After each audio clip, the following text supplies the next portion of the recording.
comment Anne Fontaine vous a-t-elle proposé ce super rôle? Ce super rôle. Elle m'a téléphoné, elle m'a dit qu'elle avait envie de nous réunir, Benoît Poelvoorde et moi, dans un film. Elle m'a d'abord proposé l'idée et ensuite elle a écrit le scénario et elle nous a fait lire le scénario. C'est une idée qu'elle avait depuis un certain temps. Voilà. C'est pas si fréquent. Non, que l'idée vienne avant le... Voilà. C'est ce qu'elle voulait. Elle voulait nous voir ensemble dans un film.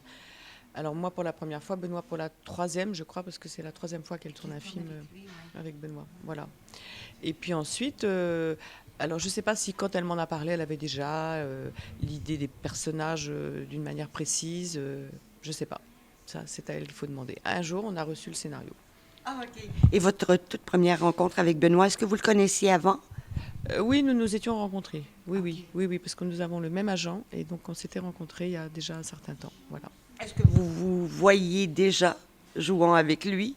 Est-ce que... Je me vois jouer avec tout le monde, avec tous les bons acteurs et il en est un à l'évidence. Tous les grands acteurs, bien sûr. C'est agréable de jouer avec un très bon acteur parce qu'on joue à deux et on est sûr comme ça qu'il se passe quelque chose et que nos personnages vont exister pleinement. Oui, en fait, dans le film, il vous transforme totalement. Et vice-versa, ben, bien sûr. C'est vraiment l'histoire de deux personnes qui se... Je dirais pas qui se modifient, voilà, au contact l'un de l'autre. On peut pas dire qu'ils changent, hein. On voit bien qu'à la fin, elle est toujours dans son univers. Euh, Lui, au fond, à la faveur de cette rencontre avec elle, elle a compris que derrière sa grossièreté, son exubérance, sa trivialité, il y avait aussi un peu l'âme d'un poète, quelqu'un qui a envie de s'exprimer de manière assez touchante, et un peu à la manière de Monsieur Jourdain, qui ferait de la prose sans le savoir. Il fait une sorte de geste artistique. À un moment donné, il imagine comme ça quelque chose. Donc, on sent il a un idéal, et que voilà, la vie a fait que bon, il est dans la précarité, qu'il vit n'importe comment, qu'il ne sait pas comment s'occuper de son fils. Mais par contre, son fils, justement, il l'a bien éduqué. Je veux dire, son fils a des connaissances assez fabuleuses pour être un sans-abri. Oui, c'est ça qu'elle voit tout de suite. Elle est intriguée parce qu'elle voit bien que l'enfant est quand même assez brillant, très original. Donc, elle se dit, si c'est tel père, tel fils, elle comprend à travers l'enfant que le père est forcément un petit peu digne d'intérêt aussi. C'est pour ça qu'elle l'interroge sur sa mère, à savoir que peut-être que sa mère est une intellectuelle. C'est vrai qu'elle se dit d'où ça vient, cette intelligence. Voilà.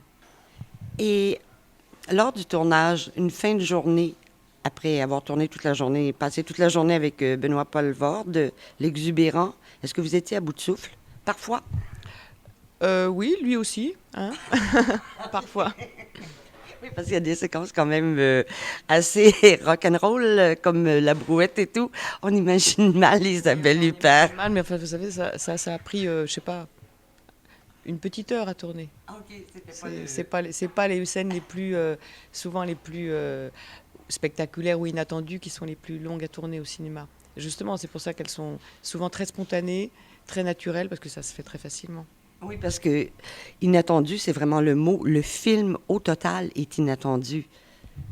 Et c'est bien. Oui, le film, comme le film est un peu un conte contemporain, donc dans un conte, il y a toujours de l'inattendu, et en même temps, il emprunte à une certaine réalité quand même, puisque il y a un petit côté comme ça, lutte des classes, mais qui est assez original, parce que c'est pas une femme très bourgeoise et très coincée, comme parfois je l'entends de manière un peu hâtive, et à mon avis pas tout à fait juste, contre un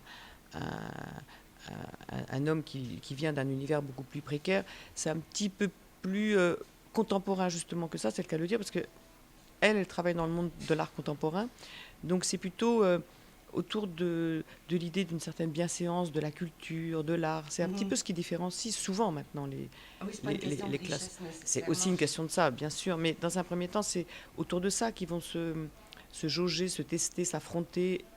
Mais c'est aussi ça qui va les réunir, parce que le film, c'est pas non plus un film, une charge candide et naïve contre l'art contemporain en particulier, contre l'art en général. Ça serait évidemment très malvenu, au contraire. C'est un film qui exalte les valeurs de ça, puisque c'est autour de ça qu'ils vont finalement se rassembler, se comprendre et que l'émotion va surgir. Oui, et le rôle du Solier est aussi crédible que vos deux rôles, même si tout est inattendu. Bien sûr, bah, le rôle d'André, il est tout à fait crédible. C'est un couple qui est Ça un arrive. petit peu qui s'ennuie, mais enfin lui, au fond, il est prêt aussi à la métamorphose. Et même ça est un peu inattendu parce que là où on attendrait du conflit, où il y en a quand même la plupart du temps, bah, il y a une forme d'intelligence qui circule qui fait qu'on n'est jamais dans quelque chose de prévisible, le conflit dû à la séparation, les choses à chaque fois prennent des chemins un petit peu plus détournés, un peu différents. Oui, c'est cool comme séparation. C'est. Cool, Oui. oui, je sais pas Je si dis pas qu'il n'y a pas de sentiment, qu'il n'y a pas de peine, mais ça se passe bien. ça se passe bien. C'est Ouais, pas- ça peut arriver. L'ambiance sur le plateau, c'était comment? Ben, c'était une Parce que ambiance. c'est une. Oui, mais vous savez, il peut y avoir une ambiance très drôle. Enfin, très drôle. D'abord, on n'est pas forcément là pour s'amuser, on est aussi là pour prendre du plaisir dans les détails, dans les dialogues.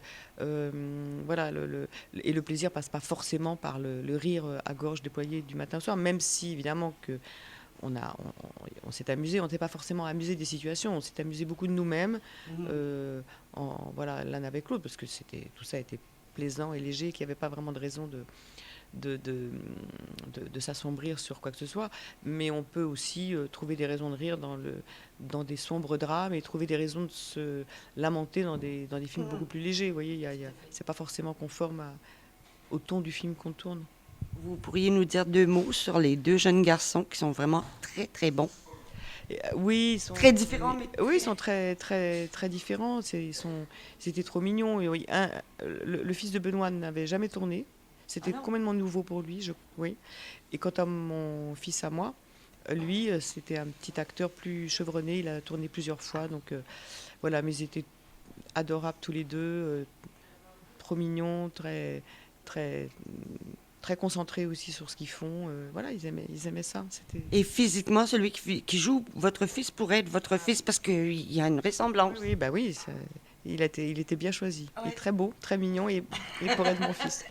Presque aussi beau que les miens. Non, je plaisante. Trop mignon. Voilà. Et Anne Fontaine, elle est comment comme réalisatrice? Vous la connaissez? Aviez-vous déjà travaillé avec elle? Non, j'avais jamais travaillé avec Anne, même si on se connaissait assez bien depuis longtemps. On s'est souvent croisés. On n'était pas des totales inconnues l'une pour l'autre. C'est un personnage, euh, voilà, avec une forte personnalité.